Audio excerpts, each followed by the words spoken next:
非神兵不能破。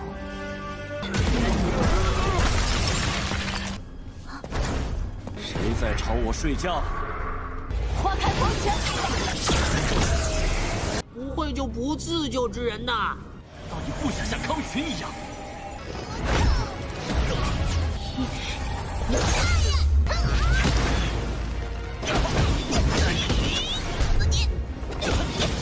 被逼得我用满力。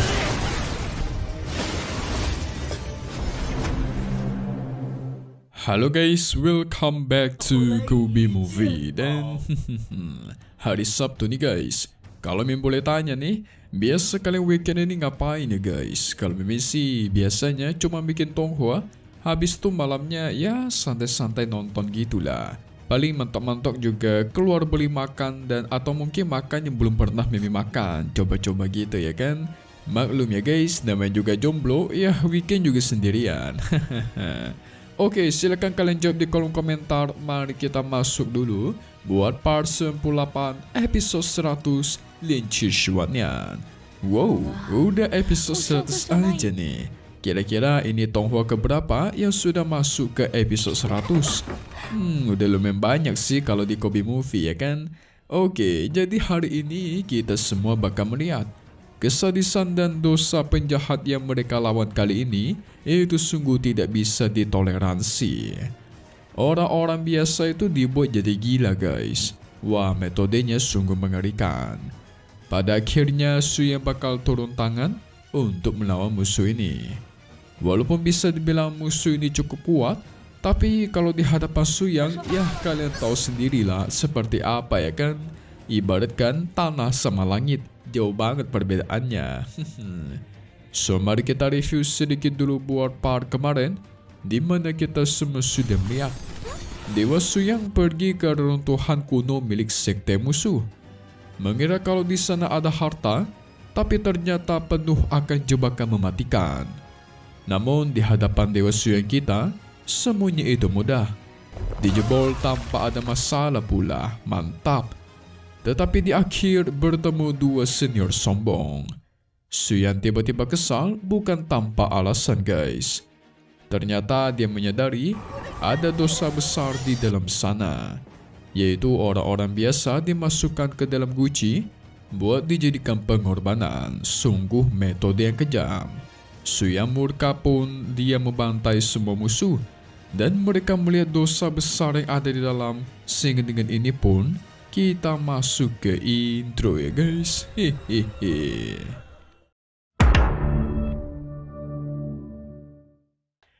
Mereka yang melihat begitu banyak orang tersegel di dalam guci tentu membuat orang-orang merasa jijik. Disegel dalam guci hidup-hidup dan jiwanya menjadi gila gitu guys. Ngeri kali. Kan guci itu sempit ya. Kang Chu mencoba membebaskan mereka dengan menghancurkan guci tersebut, tetapi gagal. Guci ini disegel menggunakan kekuatan khusus, jadi nggak bisa dihancurkan tanpa senjata ajaib. 非神兵不能破。 Suyang bisa tahu kalau orang-orang yang tersegel ini digunakan sebagai pengorbanan guys. Jadi nanti tubuh dan jiwanya bakal diserap dan dikorbankan.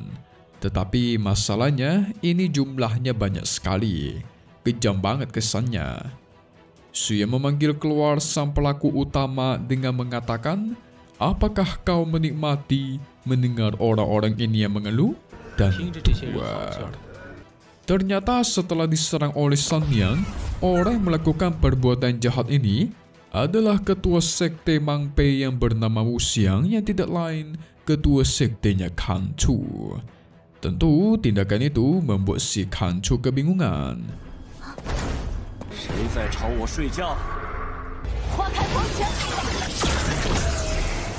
Kenapa kok ketua sektenya melakukan hal jahat seperti ini? Wu Xiang merasa tidak pernah membiarkan Kang Chu masuk ke sini.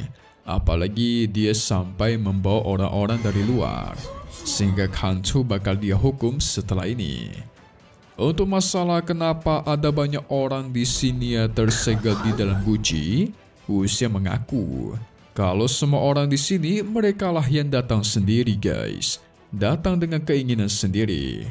Jadi, mereka yang datang ke sini itu berharap diberikan berkah yang banyak, seperti umur panjang, menjadi lebih kuat, ataupun lain-lainnya.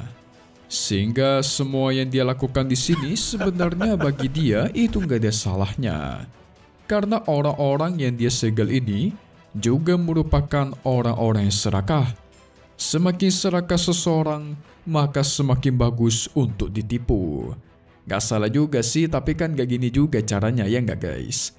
Hussein merasa dia memberikan apa yang mereka mau, sampai menyuruh si Kang Chu melihat betapa bahagianya muka mereka. Ini mah bukan bahagia ini. Ini tuh kayak muka orang tersetrum listrik atau kakinya keinjak, guys. Hahaha.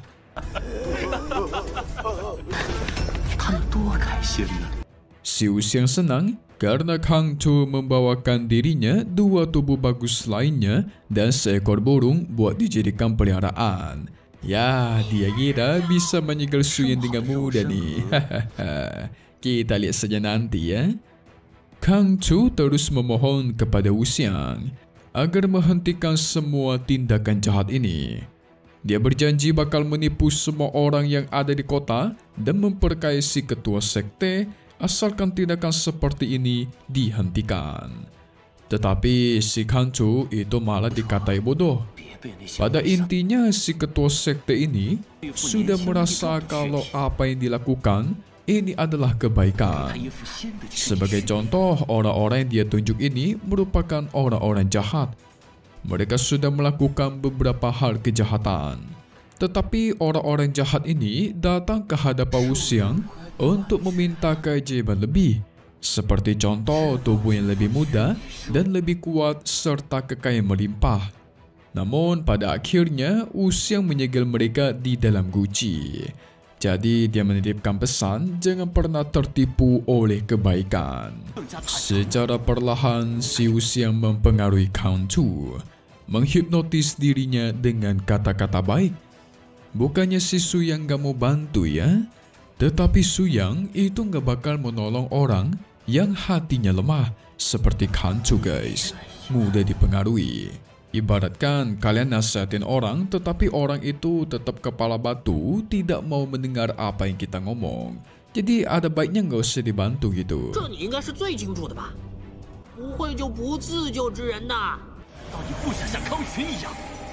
Namun ternyata aslinya tidak demikian, guys.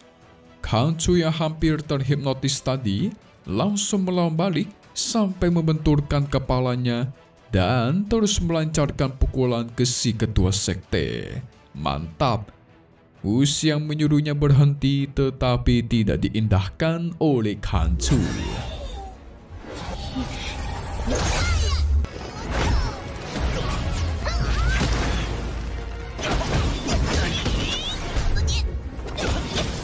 Pada akhirnya dia marah dan langsung menyerang. Tapi sayang, ada Dewa Suya kita di sana, guys. Wuxiang dibuat tidak bisa berdaya, tidak bisa bergerak sama sekali. Malah jadinya si Kang Chu terus memukul Wuxiang sampai bonyok. Dia menghina-hina si ketua sekte sekarang yang menjijikan.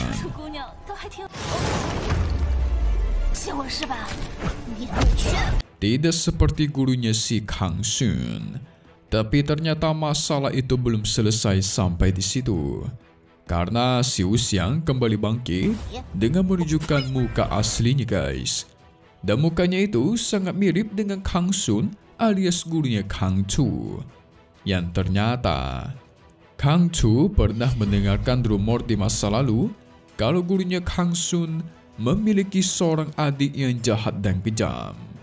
Jadi Kang Shun memenjarakan adiknya itu di penjara bawah tanah kota Shanghai. Yang ternyata Wuxiang inilah adiknya si Kang Shun, guys. Tapi karena Kang Shun sudah meninggoy, makanya dia bisa bebas. Wuxiang menunjukkan kekuatan aslinya. Dia membebaskan beberapa orang yang tersegel di dalam guci. Langsung dia kendalikan untuk menyerang Suyang.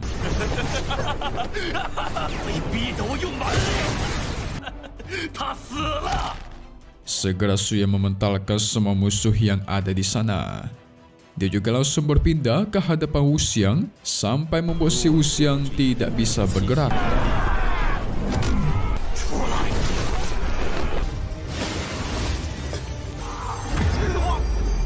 Satu pesan penting yang Suyang katakan adalah, ya namanya mulut itu selamanya tidak bakal sekeras tinju sehingga tuar.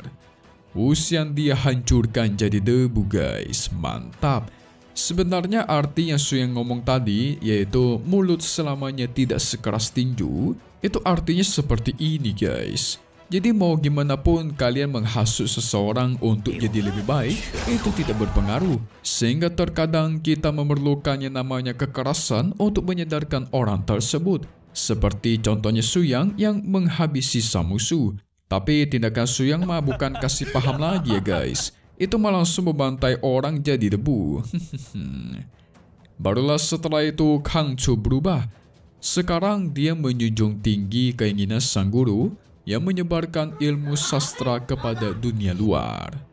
Di sini Kang Cho mulai menjual hasil dari karya-karya sastra dari sang guru.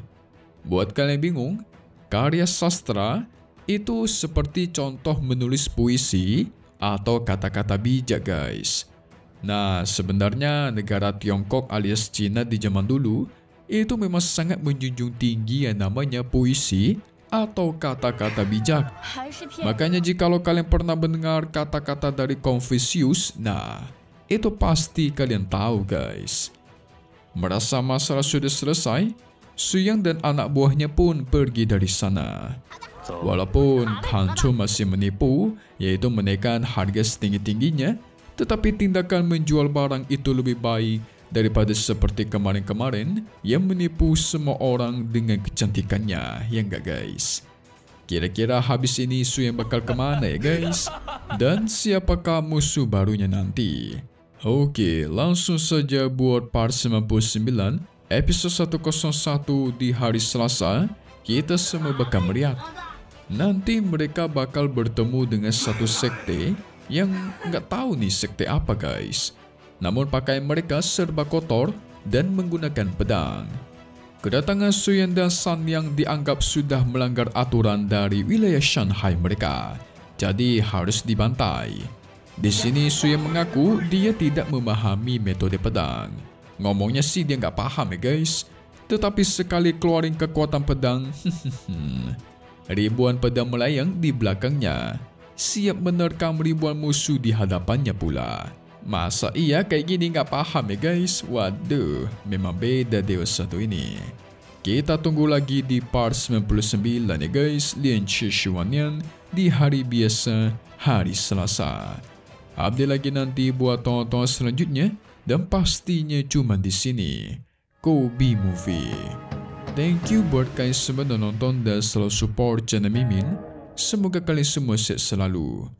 Memang pamit undur diri dulu. Kita bakal ketemu lagi di video-video selanjutnya. Oke kalau gitu, see you guys.